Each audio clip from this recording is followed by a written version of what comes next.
Hello, ladies and gentlemen, and welcome back to wearefree.tv, the channel that brings to you different people from around the world, people that discuss different subjects such as healing modalities of mind and soul, extraterrestrials, channelers, the fifth dimension, the rising of the frequency, the expansion of the human consciousness, and many more interesting subjects that are alternative and unusual.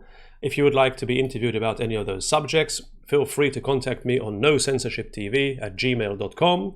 And also, you can join our Telegram group, which is wearefree.tv on Telegram. And if you don't have Telegram, then there's going to be a link to our email list underneath this video, and you can join us and receive a link to any new video as and when it comes out, any new interview. And of course, I'd appreciate if you can share this interview with all your friends and family so they can enjoy the content that is coming your way today. And my guest is today Michael Feeley, who is an esoteric author and symbologist. The name of our interview is The Ancient Code, a Serpent Fire. We're going to talk about paranormal and supernatural experiences, remote viewing, quantum equation, and many more interesting things. So, hello there, Michael. How are you today? Hello, Michael. I'm very well, thank you. It's lovely and sunny, as you can probably see, with a shine. But looking forward to this, and thank you for the invite. And there's lots to talk about. So yeah, definitely. So, esoteric author and symbologist? What on earth is that? Well, esoteric basically means the hidden, the unseen, the secret, the coded, the encrypted. And a symbologist is really symbols and codes, because the true language of the world, the true language of the ancient world, is symbols, which is an advanced spiritual language. So esoteric symbologist is really part and parcel of the same thing. It's decoding, encrypting. Okay. So how did you become that? How did you become... Well, in a previous career, which I'll allude to, I was a police investigator. So looking for evidence, piecing evidence together, having an analytical mind, having an investigative mind is sort of part of my blood, part of my heritage. And when I left that career, due to largely paranormal and supernatural things that were bombarding me, I continued in that and had a desire to decipher what the ancients were telling us in their pyramids, in their monuments, and in their sacred scriptures of all religions of the world. Thinking, is there really an underlying message here? Is there an underlying theme that we're not seeing? And of course, the answer is a resounding yes. So I continued that investigative kind of trait, and I put that talent and that sort of gift into the ancient world, and I've revealed some quite astonishing things. Yeah, which we're going to talk about. But before, can you tell me more about your career as an officer? I mean, as a policeman, what kind of work did you do? Well, yes, I mean, it took me a long time to get into that career, because at the time it was a difficult employment to actually get into, and entrance exams and wherever were quite difficult. But when I got in there, I was a patrol officer, so front line, so dealing with your emergency calls, your non-emergency calls, investigating crimes. And I always wanted to be on the front line. And I worked in England's two biggest cities for 17 years of a 30-year career. And unbeknown to me, at year 17, it was to abruptly end. But so it taught me the art of investigation. A typical day, if there was such a thing, you can go from going to a school and helping children cross the road, literally, to your next incident could be a murder. Your next incident could be a hostage situation. Your next incident could be a plane that's crashed. Your next incident could be a shoplifter at Asda Walmart. So you could never really predict what was going to happen. And as I say, it taught me the art of investigation. I was considered an expert eyewitness in any court in the UK. And it really just taught me to follow the evidence. And there's many different departments that wanted me to join them. The CID, the detective, wanted me to join them, but I didn't. I always wanted to be on the front line to make that difference. Amazing. So 17 years in, I was absolutely bombarded with all these strange things, and it changed my life. Yeah, we're going to get into that. So I understand that you're also known as the Ancient Code Breaker, and also known as the Real Da Vinci Code. That is what's been stated by others. I mean, the Da Vinci Code, for those who've read the book or seen the movie, the Dan Brown book, it goes into the Vatican, it goes into religion, it goes into the symbols that people are not recognizing, which contain a hidden meaning, which is not being taught by the church.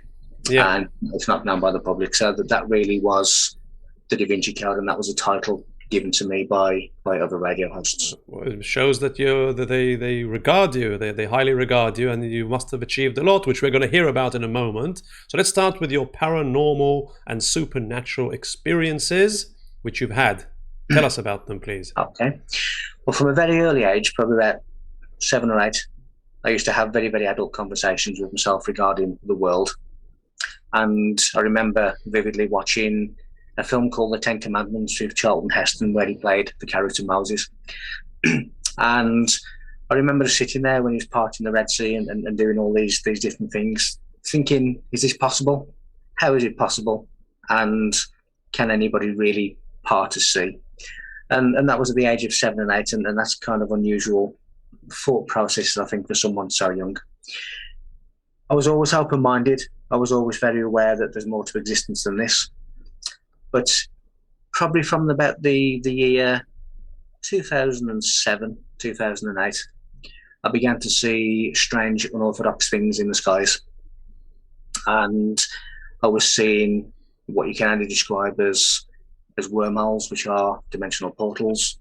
And I actually saw one of them in a beautiful evening sky just appear. How does it look like? It appears like you see, like a tunnel of just a tunnel, really, and it just got wider, longer and longer and longer, and then all of a sudden I saw this craft coming out of the portal, and then within 10 seconds the portal just dissipated, and then I just watched the craft just traveling slowly across the sky. And how did the craft look like? The craft was again pretty much a standard looking disc type shape, and then it just eventually went out of sight, and that was just one incident. There'd be other incidents where I was on night duty, and I'm convinced to this day that I was involved in some kind of landing, because there's a really, really eerie feeling of not in control. I mean, a real strong energy. The night started off when I was at my first incident on night duty and looked up at the sky and saw 2 shooting stars parallel together, just shooting. Well, what we thought were shooting stars, but shooting stars don't normally travel side by side. And then it was just a strange evening with underground explosions. I actually saw the metal circular manhole cover just fly up into the sky. We'd have street lights just going out for no reason. We were getting calls, literally lots and lots of calls from people saying that there's intruders in my garden. And then we'd arrive and there'd be nothing there. We'd walk out the garden, they'd call back saying they're back. And it was something, I'm convinced to this day, it was some kind of landing. What do you mean landing? So aliens landed? Yes, as in the craft had landed, and the occupants of that craft, for whatever reason, were scurrying around that particular area.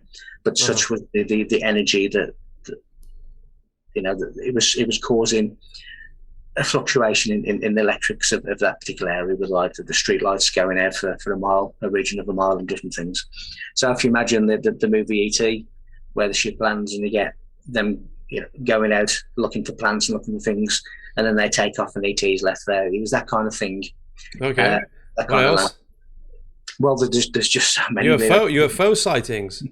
Well, yeah, there's lots and lots of UFO sightings. I mean, there's one beautiful Saturday afternoon, bright blue skies, and I was just driving around some mini islands in my hometown, and my wife and I looked up at the sky, and there's 3 gigantic cigar-shaped UFOs just hovering in the sky. How come I've never seen a UFO? I want to see a UFO as well.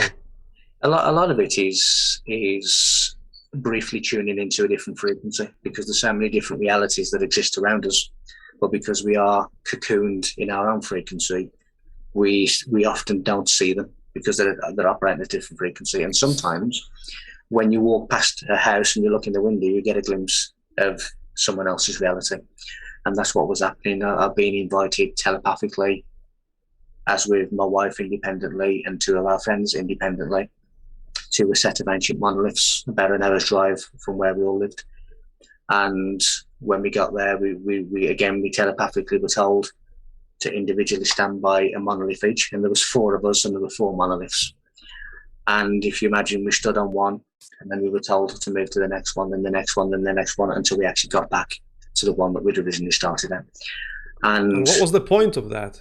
The point was it opens portals, because when you look back at the photographs, and when I recall the mental images that I had the night before we went, which matched exactly the photographs that I saw, there was orbs and different things, entities coming in to the center of the monoliths and going up, and they were going up into some kind of craft or some kind of thing that was above us.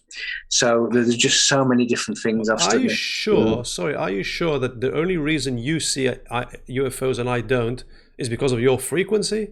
Maybe it's more than that. Maybe your soul's contract is to actually explore life on Earth through being aware of UFOs, and mine isn't. Or maybe you have a special talent, or maybe you are part of them and you're like part of their group, and you're just their representative here and I'm not. And it's not just frequency, and it sounds too easy. Certainly in relation to realities, it's a frequency, but when you analyze some of the messages that I've received through various mediums, and being told that from the time you were born you were chosen to do this, and also the reason that you've seen so much is because you need to see an experience before you can speak about it and teach about it. So it's kind of I had to see these things, or I have to see these things in order to be able to sit here and speak about it. There you go. So that's nothing to do with, it's more destiny than frequency. It is destiny, but in terms of when you actually see something, that is because you are then aligning to a compatible frequency that they're at. Okay. And that's how you see them. So because it's your destiny to teach, and therefore you need to see first, therefore your frequency is suitable for that, and mine isn't, because I don't need to see them. Or it's been adjusted in order for me to see what is what is around each and every one of us. Yeah, I prefer to believe it was adjusted, because that means you're not better than me. You've got help, and that's why you can do it and I can't. No one is better than anyone else. No one has any hidden talents that nobody else possesses, really. We're all the same. It's just that some of us can have our frequency adjusted, or adjust our frequency to see what is ordinary. Yeah. We're all equal in the eyes of God. What about remote viewings, which I understand what is a remote viewing, and tell us about the ones you've had, please. Well, a remote viewing basically is when consciously, through the conscious awareness, you can time travel and you can go to different places. And it doesn't have to be a time travel. It can be a different place in your time. For argument's sake, some people can consciously take their vision to a building and listen in. Or what happened in my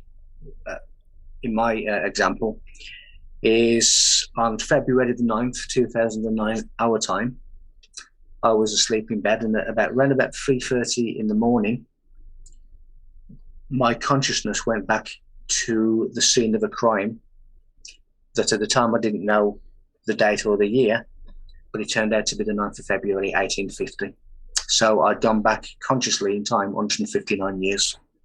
And when I went back to the scene of a crime, I was in an old Victorian, again, I didn't know at the time, but it turned out to be a Victorian sort of cottage house.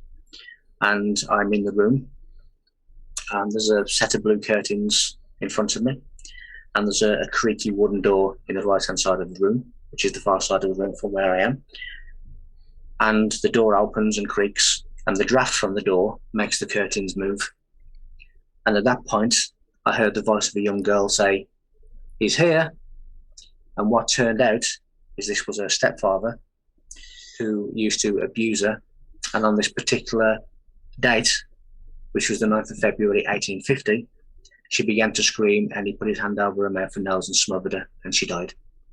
Wow. And it turned out that she and him were in my wife's energy field, and there'd be strange, very, very strange paranormal things happening, poltergeist activity happening as a result of these two, with this unfinished business from a time in history.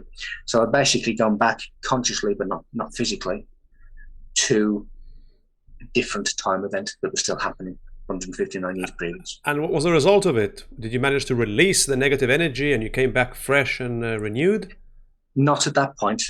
I came back completely traumatized, and I was so traumatized that for 6 months after, I couldn't switch the light off at night to go to bed. Wow. Because I was scared that I was going back to that place again. And now bear in mind that being a police officer for 17 years, I'd had guns pointed at me, I'd had meat cleavers, people coming at me with meat cleavers, with knives, with all kinds of weapons. I've been in all kinds of dangerous situations. This is the first time in my life I'd felt fear. And it traumatized me for 6 months. I can imagine. So what was the purpose of that? Sorry, when you saw UFOs, is so you could teach about UFOs, and what was the purpose of this remote viewing? To teach what? Well, the purpose of this was to release a soul that was trapped, who had asked to be released, who had asked for a passing to be looked into. And there's a long history to it, from my wife's childhood to when my wife and I met in 2006, to then me entering the story. Uh-huh. And she'd been told by family mediums that there was this girl that was hanging around. And then when I got together with my wife, I was also told that there was this girl hanging around. And, quote, she was taken by the hands of another. That's what she said. And so it was a long, long story leading up to the event. Okay, so basically the purpose was to release you from that energy. To not only to release ourselves from that energy, but also to release that energy from where she was trapped.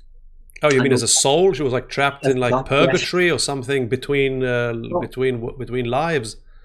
Yes, because when you look at earthbound spirits and look into them, some of the reasons that they refused to pass, and she was refusing to pass, was because it was unfinished business.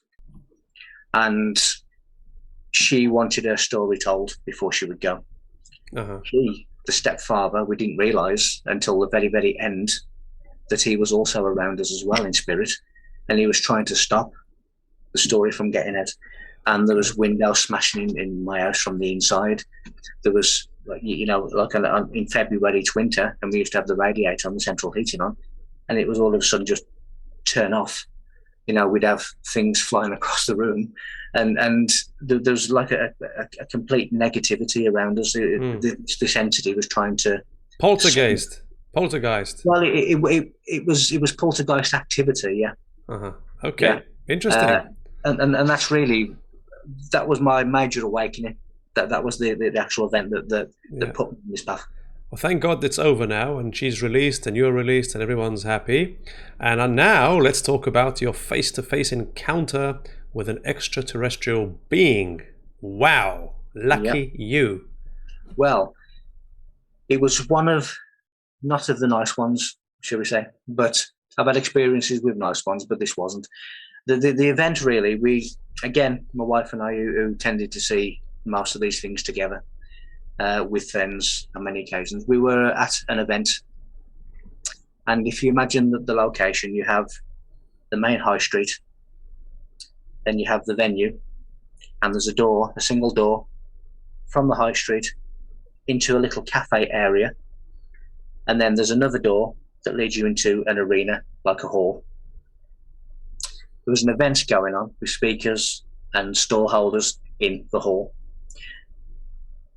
Our friend, we were actually sitting in the cafe just having a drink because we come out of the event for a moment, and there's other people in the cafe, but it's very, very small. And our friend had got her back to the door, and my wife and I were sitting here facing the door. Now the door was one of them that when it opens, it rings a little bell, so staff obviously know someone's walking in. Yeah. And the bell went and the door opened, and our friend who had got her back to the door just froze, said, "Who's just walked in?" She hadn't even seen anything. She just said, "What has walked in?" And how I would describe what had walked in is about 6'3", relatively slim, black eyes.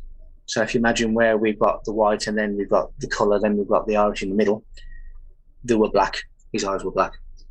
And if you imagine you get a fake skin and you put it over here and you really pull it down, and it's so tight that your cheekbones and everything are protruding out.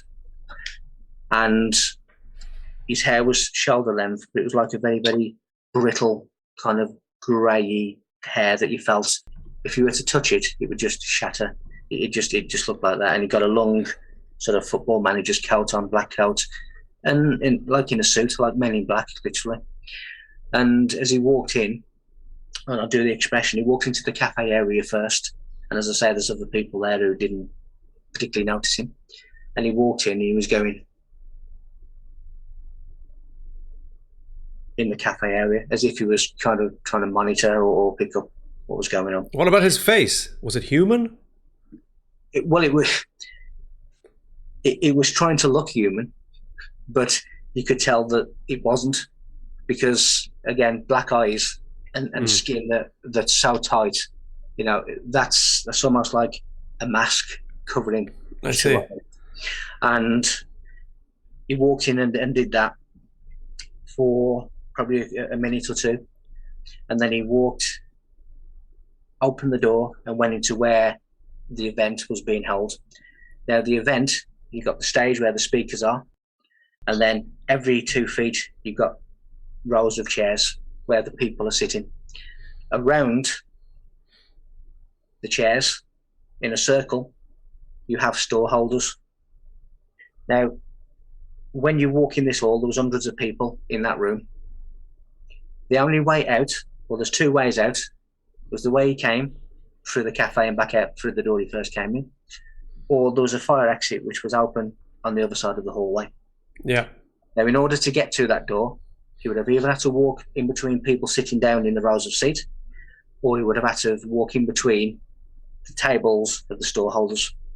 No one saw him. I went to the doorway, which was now closed, between the cafe and the hall, and it was one of those doors where it was half wood at the bottom and the top half was glass. So I stood there for a couple of minutes just watching him, and I could see him from the back, and as he turned around I could see him from the side. And then after a couple of minutes I came back to my chair in the cafe, and then all 3 of us decided we were going to go back into the hallway, and he'd vanished. He was not there. And then you asked people if they had seen him, and they said, no, we don't know what you're talking about. No one had seen him. So how come you saw him and no one else did? Well, there has been many, many cases and many, many documented cases where people have seen these entities, but they see them how they wished to be seen. Uh-huh. But there's few people that can see through the veil. And again, it goes back to, you know, one of your original questions, why you? Yeah. And it seemed like the 3 of us, and not only visually, you know, my energy field, my stomach was like a washing machine. It was with just negative spin. It felt horrible, and I'd never felt an energy of that, and I've never felt one since. And it was if you say Men in Black, that's what he was. Okay, interesting. All right, that was the terrible experience with an extraterrestrial. What about, you say you've had good ones? So can you give us an example of a good experience, a nice ET? Yeah, again, there's always communications. There was an incident, actually in my house, where I walked into the bathroom, and as I looked in the mirror that faces the door as you walk in, I could see my face, and I was looking at my face. And then there was another face looking back at me, which was not mine. And it was like a blonde-haired lady, so it was definitely not me. And as I'm looking, the next thing I know, she's standing next to me. But there's also another lady outside who I had the feeling was a guardian, and she was supervising the contact. And that was a nice one. That was a nice one. That's it? You just saw the face looking back at you, and a minute later she vanished? No, she came out the mirror and she was standing next to me. Oh, and then? And then we had a brief conversation, and then that was it. About what? Like a small talk about the weather? Well, it was it was more of a telepathic than a voice, and it was basically just a connection between the 2 races, really. And when you go back to the ancient Egyptians, they understood that mirrors were portals. Mm. And they use mirrors as portals, and that's what happened on this occasion. But some of the other good ones really are more telepathic messages and, say, telepathic invites. Yeah, that's the next question. If you could tell us about Yeah. the telepathic invitations you've had. Yeah, well, the one of them was the one I spoke about with the 4 monoliths, which was, you must go to this place, you must walk a certain way, and until you get back, almost like a baseball home run. And that was one of the telepathic ones. There's been other ones where there's been messages where they've told me that we're not here to rescue you, but we're here to help you to rescue yourselves. You as in the whole of humanity, or you and your wife? As in humanity, as in the Earth plane. Yeah. So, and again, messages about you've been chosen to do this, messages that you're doing this, it's not for your benefit, but you will benefit from it. And not like nice conversations of that kind. A lot of them are telepathic. When you say telepathic, I mean, for someone like me who's never experienced telepathy, how does it feel? Is it do you hear a voice in your head, or do you just have a thought? Well, there's different ways in which I've experienced it. Sometimes there can be a voice in the head, but largely it just feels like a clump of energy. Like if you imagine something just placed inside your head, but there's words, but silent, and it's a strange thing to describe. Really, it's like in an instant that thought can become a conversation, and it can be words, and it can be images, and it can be just things that just if you were to get now a screen, a projector screen, and you put on a projector and you beam something onto the screen, then it's almost like something being beamed inside your head. Okay. In terms of words and in terms of images. Yeah. Well, lucky you. I have no conception of it whatsoever. Never had anything remotely similar, and maybe it's because I don't need to. I'm 48 years old, so if I haven't had it by now, I probably won't, which is fine. I've had other fun stuff happen to me, and still will, God willing. So, what is a quantum equation? Well, quantum is the science of physics, and it goes into the subatomic particles, atoms, particles, and the mathematics of the universe. So a quantum equation is really the mathematics of the universe, and everything has a mathematical formula. You see professors writing all these mathematical formulas like Stephen Hawking's and that on the boards, and that is quantum equations. And like E equals mc squared is a quantum equation that Einstein came up with for relativity. So that really is a quantum equation. Mathematics. So what's the big deal? What's so special about it and interesting? Because the universal creation is sound. It is sonic. It is sound vibrations on the cosmic plane. Now everything, numbers, letters, everything is converted from sound into these images. So every geometric shape, every letter, every word, every number is really converted sound. So you then go into the fabric of the creation of the universe and the universal consciousness.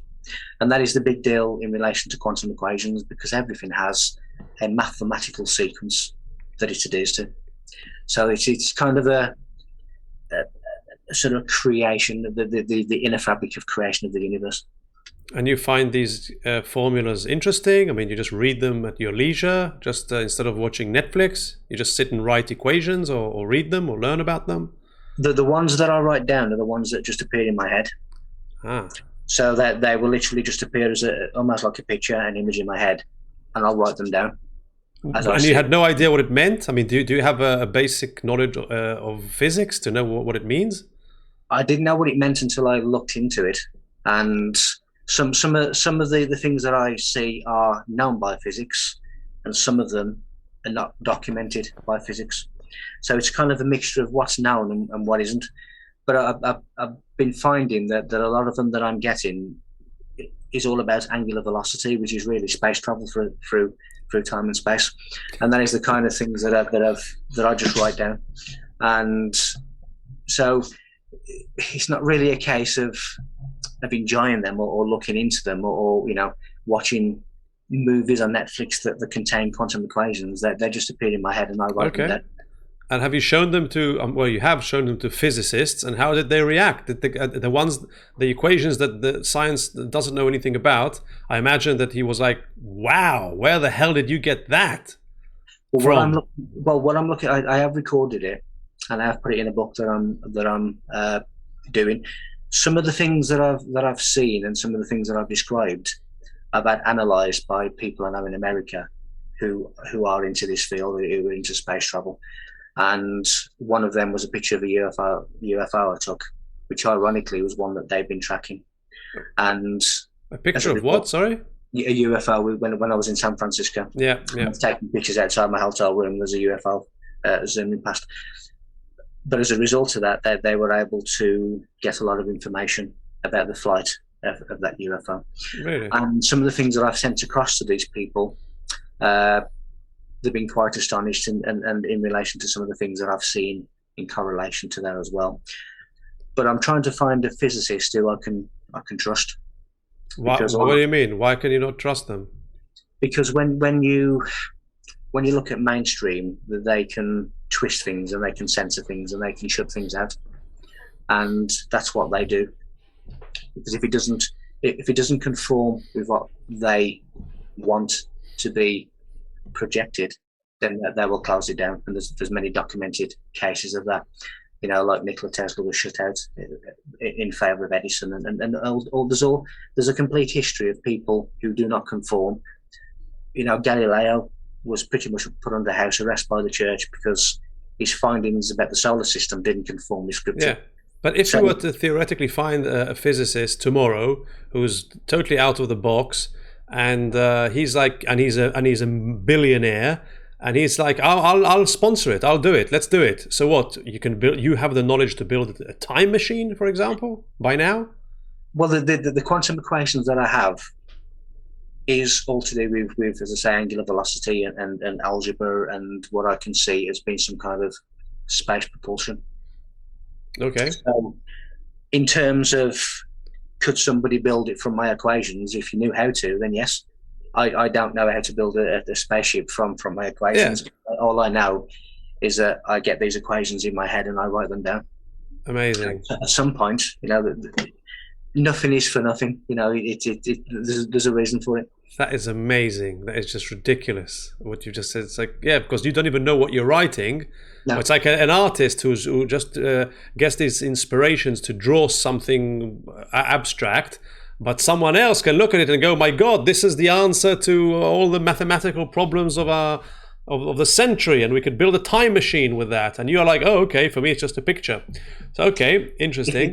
It's mathematical formulas and equations, and it also even goes into expanding upon Einstein's theory of relativity. I don't know what that is, but somebody somewhere will know.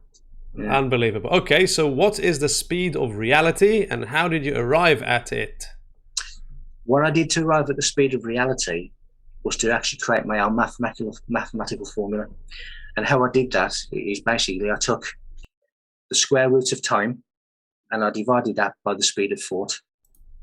Now, the square root of time is 60 because it relates to the cesium atom spin, which relates to 60, which is the basis of time as we know it. And I divided that by the speed of thought, which is 120 miles per second. How can you measure that? How can you measure the speed of thought? It's been measured by science. How fast is it? 120 miles per second. So that's not as fast as the speed of light, almost as fast. No. But what I did then is I times 120 by 60, and then that gave me a long mathematical formula, which, unbeknown to me, also corresponds to the notes and the chords and the tones within the Great Pyramid. So basically, after this long formula that I've come as all mathematical formulas seem to be massive in just numbers and symbols. So basically, the speed of reality based on the square root of time divided by the speed of thought is 3.3 meters per second, which then, ironically, 3'3" is a meter. That can then take you into what is called the conscious materia, which is the consciousness of the universe, and topology and different mathematics of the universe. But it also creates a transdimensional portal when you surpass the speed of reality.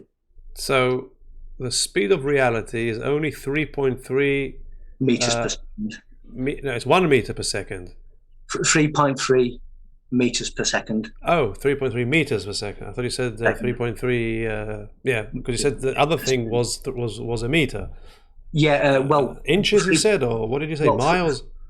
3.3. Really, 3'3" is 3'3". There you go. You said 3'3" is the length of a meter. So ironically, 3.3 meters per second also relates to the mathematical size of a meter. Right. But it's not that fast. That's what I'm trying to say. It seems to be very slow compared to the speed of thought, for example, the speed of light. Well, the speed of light is one of the fastest things that we know. I mean, science tells you that the speed of light is the fastest thing, but it's not. So light is the fastest thing there is, but light has actually been slowed down to 35 miles per hour. What I'm trying to understand is if the speed of reality is 3.3 meters or feet or inches or whatever, how many miles per hour that is? That must be very fast because it's 3.3 meters per second, not per hour. So what is it? It's like 1,000 miles per hour? Is it 500 miles per hour? Is it 10,000 miles per hour? So I can have an idea. Let me try and do that on the calculator here. Because you said that once we travel at that speed, then you said it can open a wormhole and all that. So I imagine it's more than 2,000 miles an hour, which a fighter jet can do. So it's probably more than 10,000 an hour. It's looking something like about 200 miles an hour. Well, that's not fast. There's plenty of things. So what? So if a car drives at 200 miles an hour, it can enter a wormhole? Yes, technically. So why don't they? Sometimes they do, but they don't know, because there's parallel existences all around us, and unsurprisingly, I've actually gone into a parallel existence and didn't know and come back. There's something called a pseudo appearance, where we can actually drift into another parallel existence and we become the ghosts, and then we drift back and don't even know. Really? So sometimes when people say that ghosts are paranormal, a lot of them are. But a lot of them are things drifting from other realities into ours, which we see as ghosts. What about timelines? You know, timelines and dimensions? Yes. What about that? I mean, I know some people could shift between timelines, and they could basically say to you, you know, yesterday at 5 o'clock when we were standing by that tree, and you told me that your wife's pregnant, and I'm like, I never said that. I never stood by that tree with you because you were in a parallel existence, or what is it, another timeline? Yeah, and that happens quite regularly as well. And to you? It happens to lots of people. You know, okay. when you look at the phenomenon which is called deja vu, then you are then going into the same region because you've experienced it before somewhere, and you have a memory experience it, but you don't necessarily know that you've done that. So what did I just describe to you about telling the friend about the wife and not being, and him not knowing? What is that, as far as you know? You've done it in another aspect of you, in another reality, in another parallel dimension to this one. Because if you imagine the universe is constantly creating fractals of itself, and as a result of that, there's many different outcomes simultaneously. Like a lightning strike, it fractals and splits from the central. So you are having some kind of self-conscious memory of doing some activity in another parallel existence. So are the activities actually being carried out and they're actually being done, or are they just potentials and I am actually in a certain one, but before I take a step forward, I have an infinite amount of possibilities that all collapse eventually into one, to the one I stepped into? Or are they all actually happening in parallel and I'm constantly in all the options? I never managed to get my head around that. It is a complex thing to think about. If you imagine that the future is multiple potential roads to that final outcome. If I now have a boomerang in my hand and I'm saying to myself, okay, this is the future of this boomerang. I'm going to throw it at a certain strength.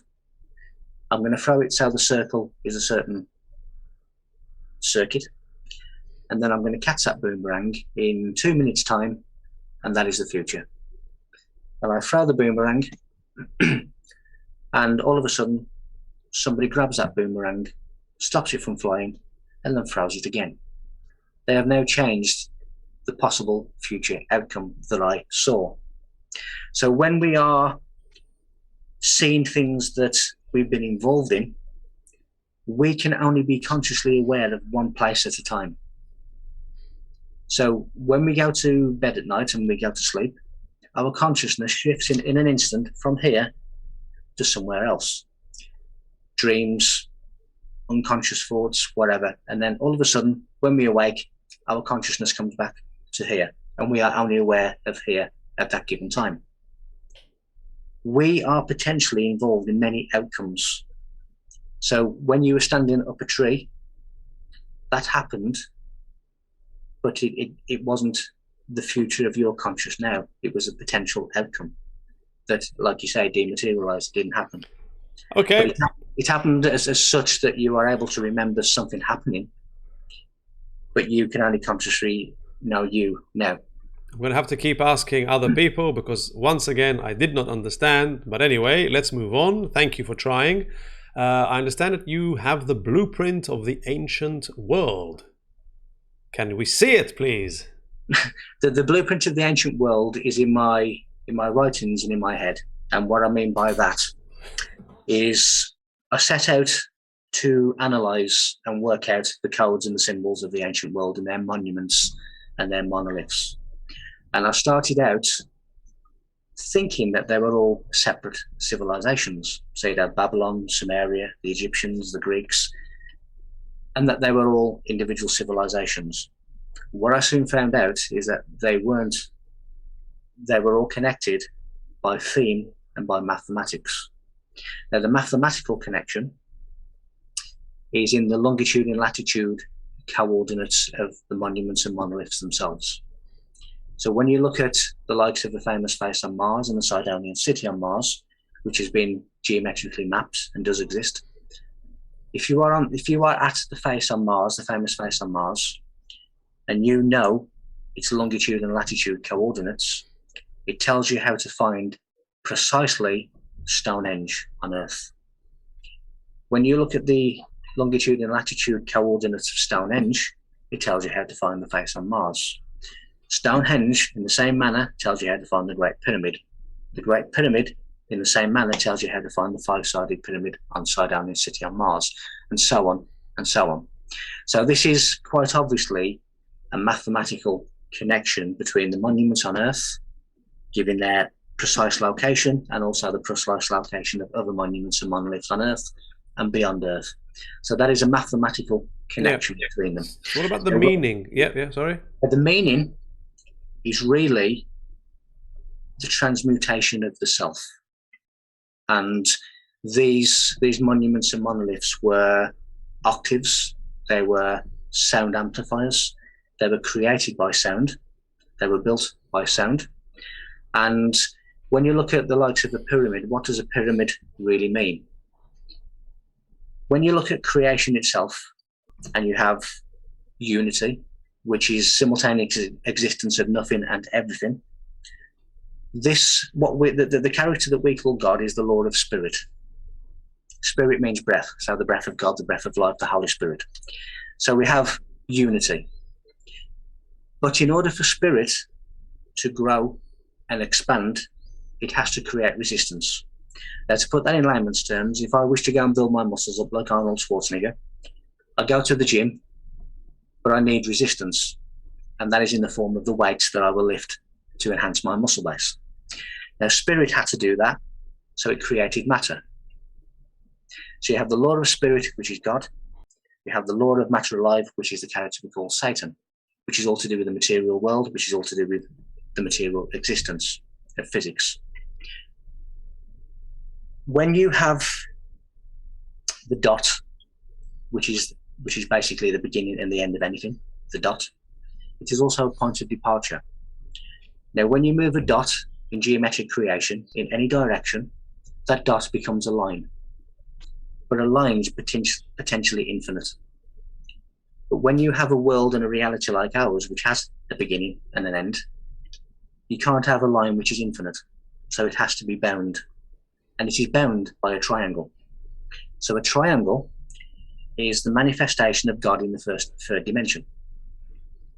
Now, when you get a third dimensional triangle, you get a pyramid. So the building block of matter is a cube. Now, when you chop off the four top corners of a cube, you get the tetrahedron, which is the pyramid. Mm-hmm. What a pyramid really means. So the tetrahedron is two pyramids. Well, a tetrahedron is one pyramid. When you talk about the tetrahedron star, it's two, but a tetrahedron is one pyramid of four sides. So when you chop off the four corners of a cube, you get a pyramid. Okay. Now, because a pyramid or a triangle represents the divine in the third dimension, what a pyramid means is divinity within matter, so God within you. Wow.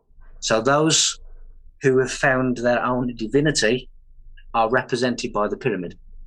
So the pyramid, that's what the pyramid means.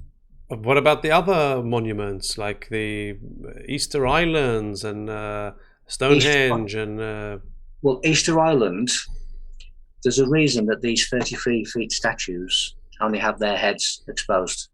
Now, when you look at them, they face east, which is illumination, which is where the sun rises. Now, when we look at the orient is to orientate yourself towards the light, which is the east.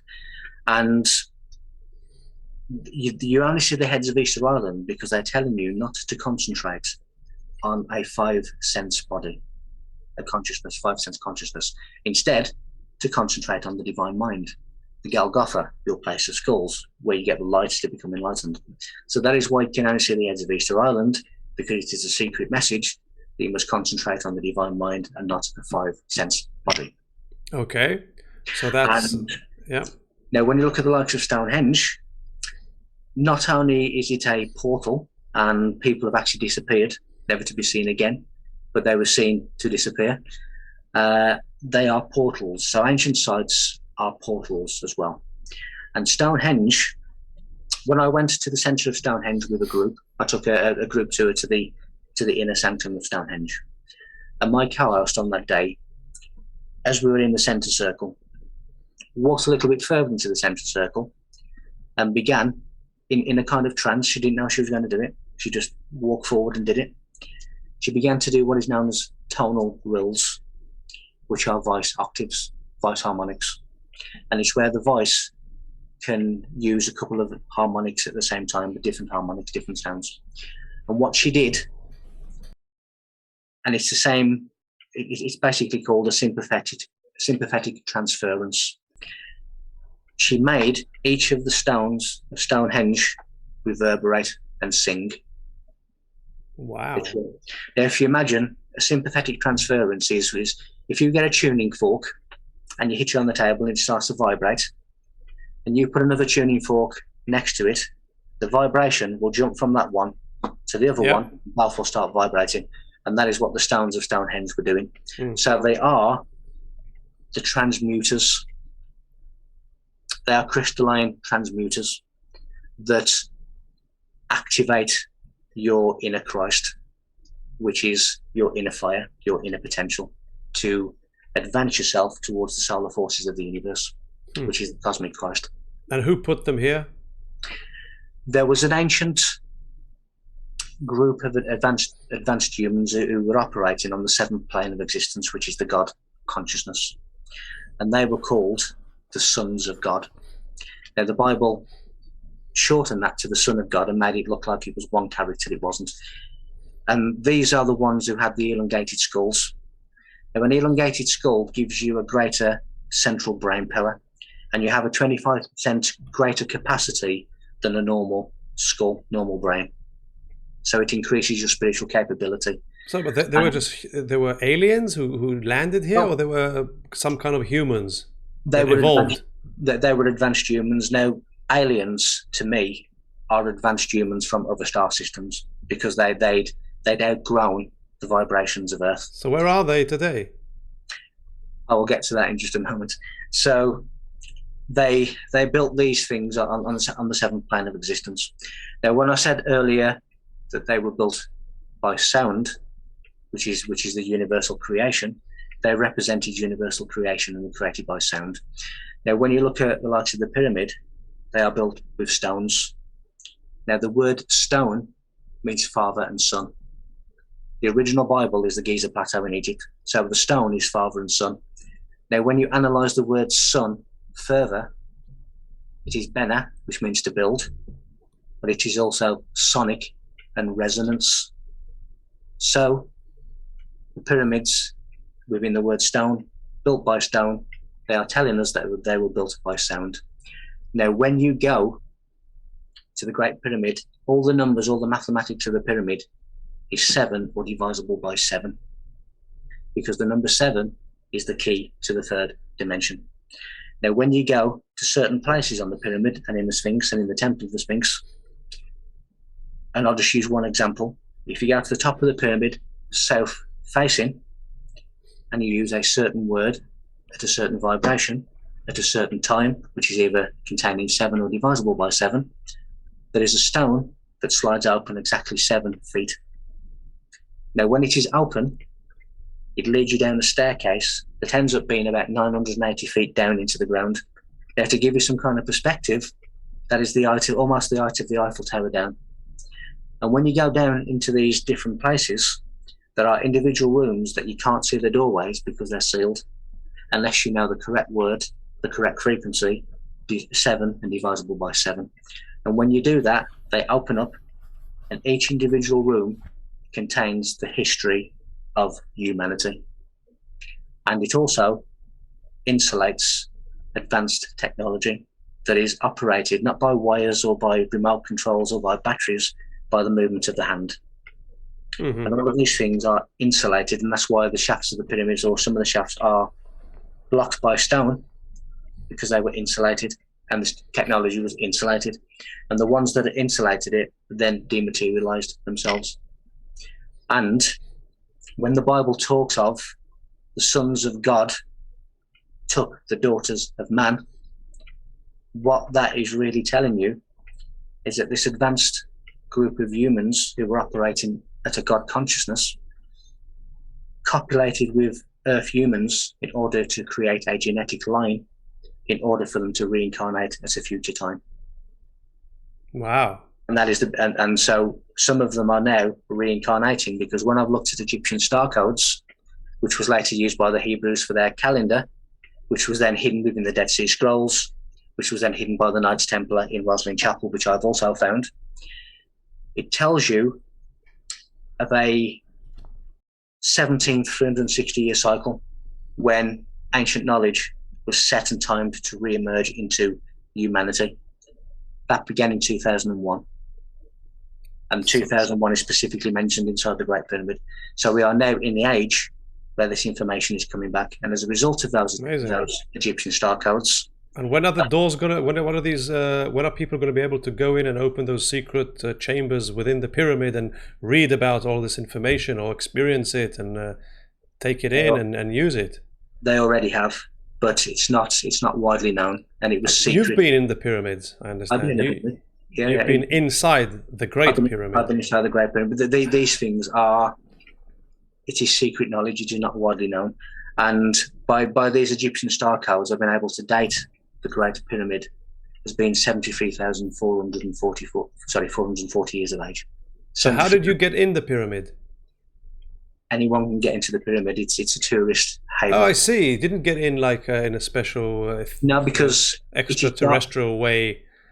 No, because it is guarded by government agents, and if you were to do these things, you have to do it when there's no guards there, but there's always guards there.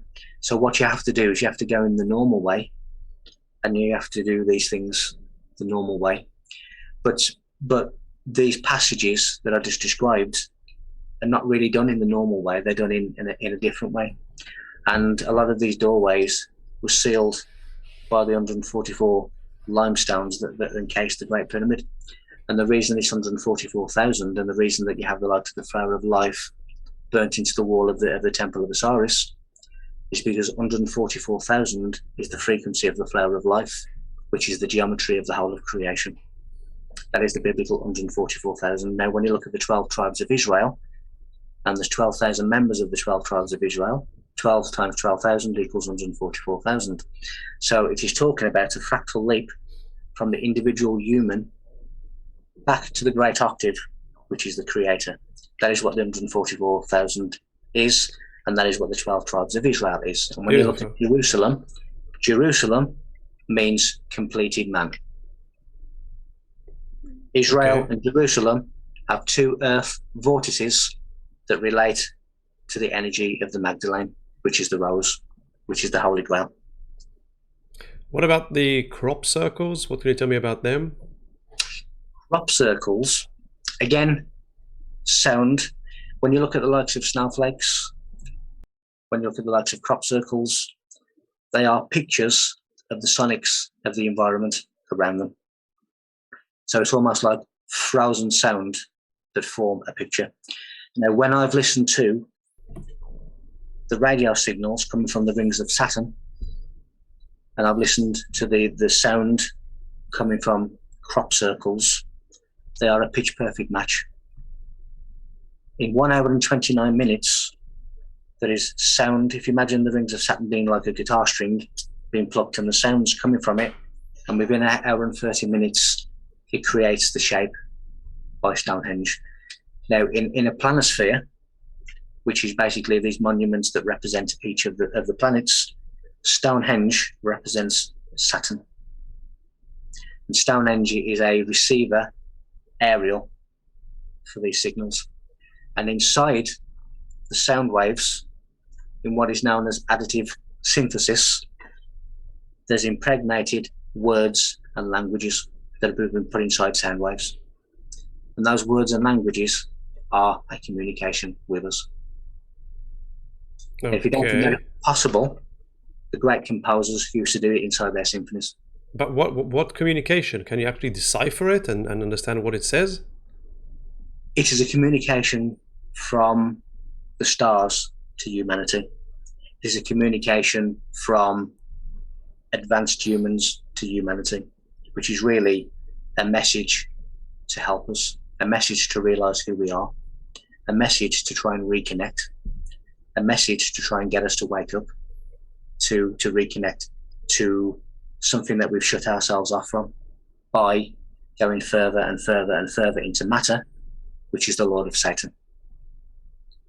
Yeah. Okay. Yeah, I think I've heard that in a few places. So you don't really have to understand it. Just by looking at it, possibly, you already get the energy, and maybe something subtle can happen within you. And although you can't really write down what it says, it still has an effect, a message. It does. Subliminal.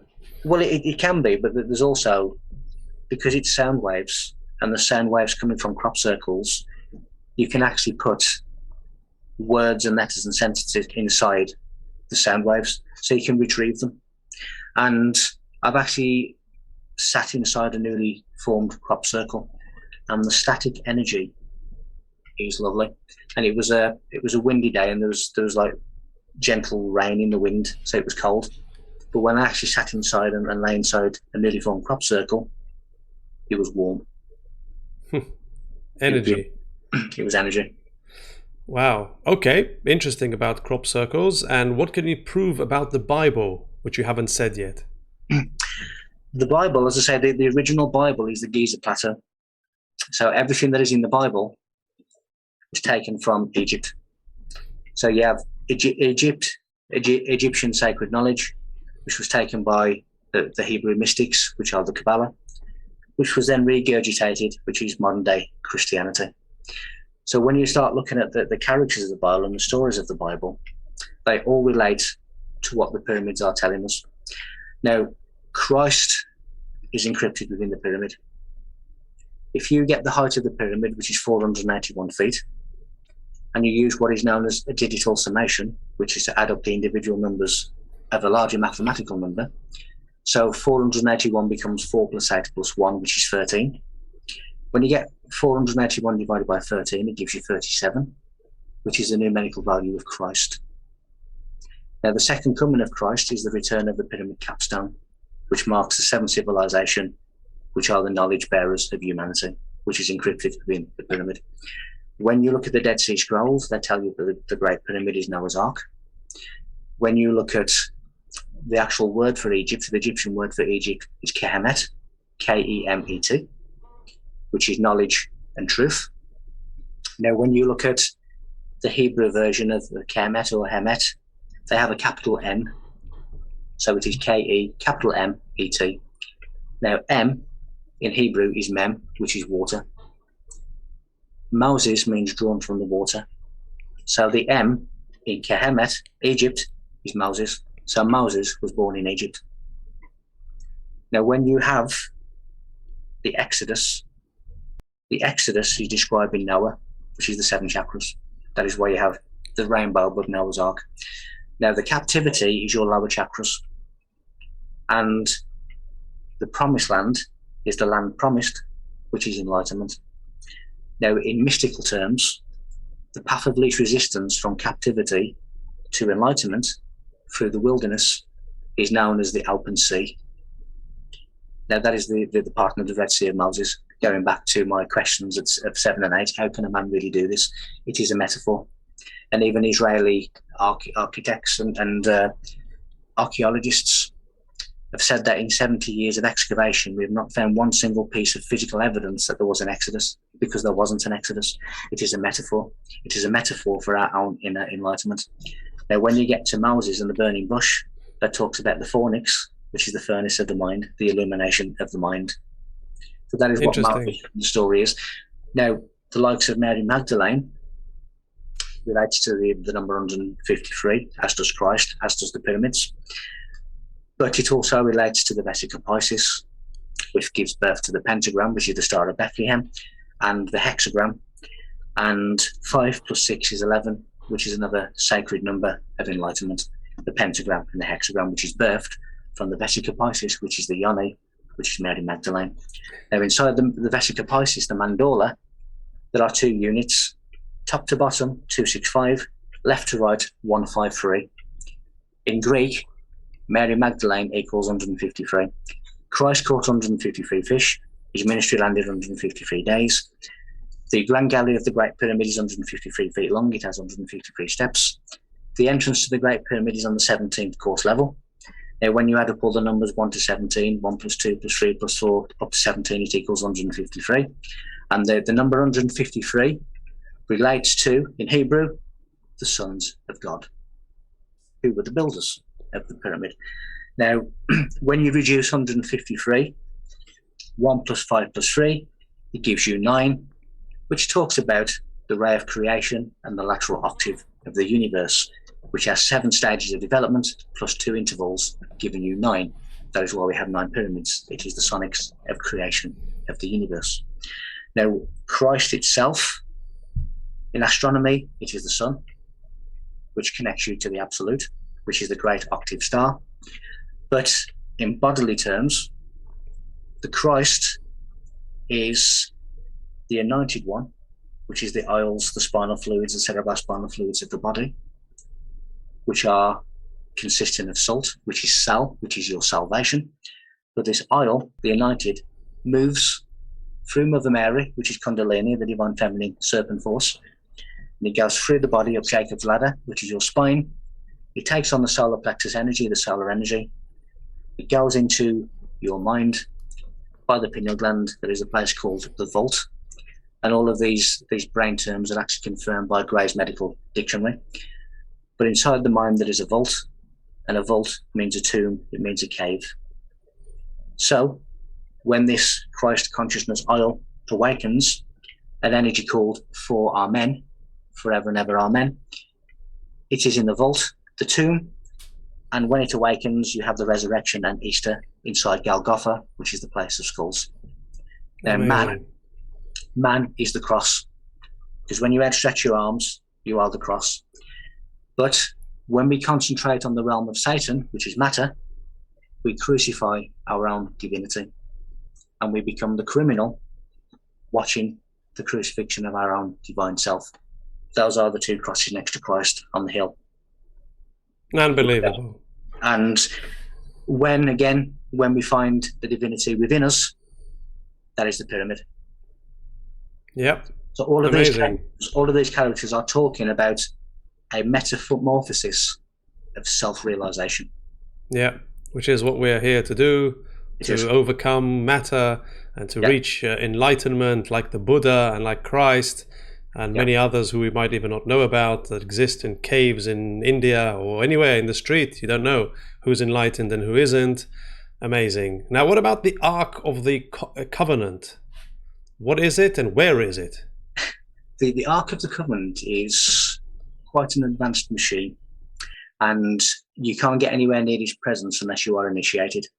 Now, initiation means to expand your body in order to be able to accept undiluted divine energy and frequency. Now, the biblical measurements of the Ark of the Covenant, 45 inches by 27 inches by 27 inches, which equals 99, which is symbolic for cognitive advancement. But those diameters relate exactly to the sarcophagus of the King's Chamber. So the sarcophagus of the King's Chamber within the Great Pyramid is the Ark of the Covenant. That is what the Ark of the Covenant is. And it was used, again, as a transmitter, as a receiver, as a transmuter of divine energies within the physical vessel. A lot of initiations were with the candidates within inside the sarcophagus, and the lid was put on top, because it then put them in a state of, should we say, many, many different emotions, where they would see many mental images that they had to overcome. And that was part of their initiation.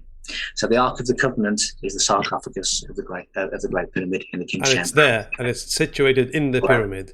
And right behind, it's still there, and right behind it, you will see a stone that just has a very, very small hairline fracture of the cement.